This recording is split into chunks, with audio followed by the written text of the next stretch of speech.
டேய் மச்சான், டேய் ஏந்திரா, டேய் ஏந்திரா. என்னடா ஏந்திரா. டேய் என்கிட்ட நிறைய பணம் இருக்குதுடா. அதை வச்சு என்ன பண்ணுறதுன்னு தெரியல. கார் வாங்கலாமா இல்லை ஆம்புலன்ஸ் வாங்கலாமான்னு இருக்கிற. என்ன சொல்கிற? ஆம்புலன்ஸே வாங்கி மச்சான், அதுதான் நிறைய பேர் உயிரை காப்பாற்ற உதவும். சரி மச்சான், வாங்கிடலாம். எஸ் மச்சான். என்னடா இப்படி பண்ண தூங்கிட்டு இருக்க எழுப்பிச்சு? ஏன்டா தூங்க விடாம உயிர் எடுக்கிற? கஷ்டப்பட்டு ஆக்ட் பண்ணிருக்காங்க மஞ்சு பால் பாய்ஸ்.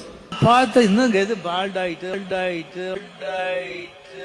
நீ பண்ற காமெடிக்கெல்லாம் அந்த பின்னாடி நீங்க என்ன சிரிப்பான், நான்லாம் சிரிக்க மாட்டேன் தெரியுமா? வாங்குற 100 ரூபாய் செருப்பு இதுல கடிக்குமா தப்புமான்னு ஒரு கேள்வி வேற. ஐயோ கடிக்குமா? ஓகே, அது என்னடா சப்புமா? ஃபுல் வீடியோ பார்க்க ஏரோ காட்டுற இடத்த கிளிக் பண்ணுங்க. 2 மீல்